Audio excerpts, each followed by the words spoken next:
Wayanad MP Rahul Gandhi മാധ്യമങ്ങളെ കാണുന്നു തത്സമയം. And I think that voice of the people must not be curtailed. So you must not try to curtail the voice of the people simply because I come from a different political party or a different political ideology. Inauguration, it's fine. It doesn't cause me much of a problem.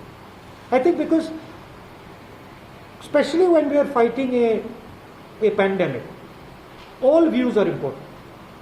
I think it's very important that the opposition also has a space, is able to express its viewpoint, because after all, we all represent the viewpoint of the people of India. Sir, yes. It was a DMC meeting, also public participating meeting. The Chief Minister's Office of Kerala is not allowed to participate. Co-chairman of DMC and District Panchayat giving a signal. Do you think this is fair or good for a democratic government?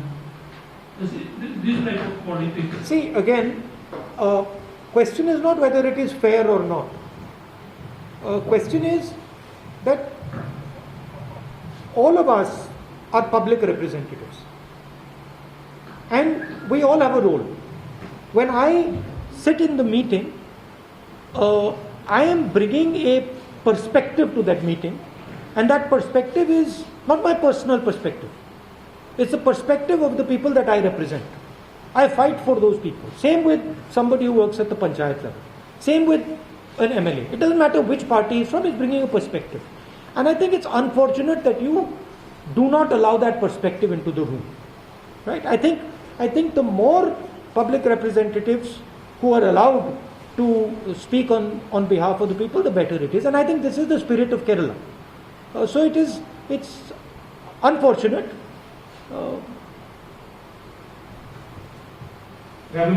But it will not stop us. It will not stop us from raising the views of the people. Yesterday we were in a meeting, and if you speak to the people in the meeting, it was a productive meeting. They suggested many ideas that we thought were useful. We suggested many ideas that they thought were useful, and the end result is better for everybody.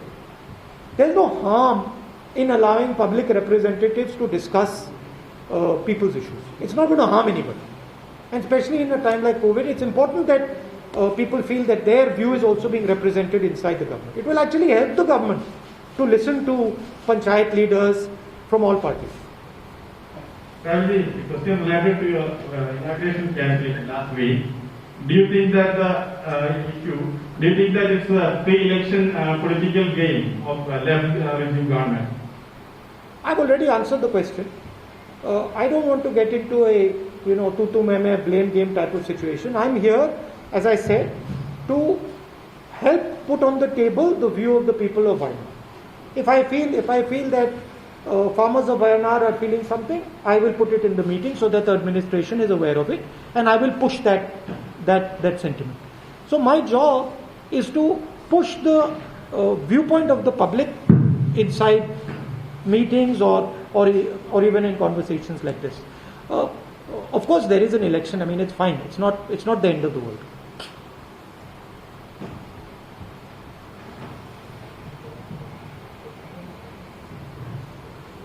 I fight the government of Kerala here, and I fight them ideologically. But that does not stop me from giving advice that I find useful for the people of Kerala. I will not give advice because they are my political opponents. I will give advice that is beneficial to the people of Kerala.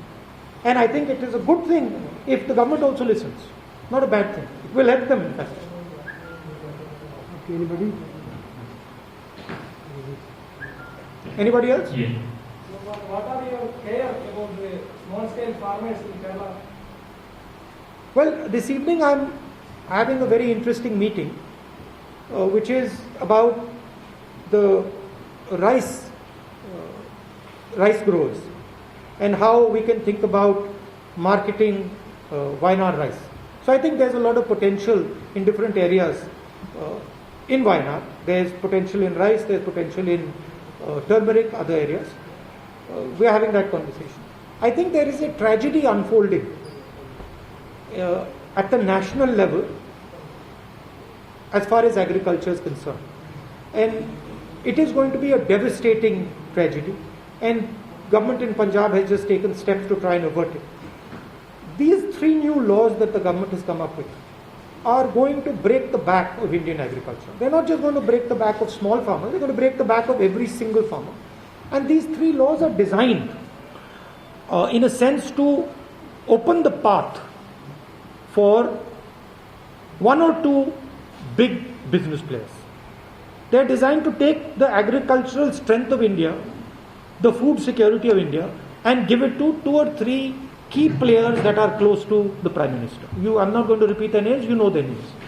So, this is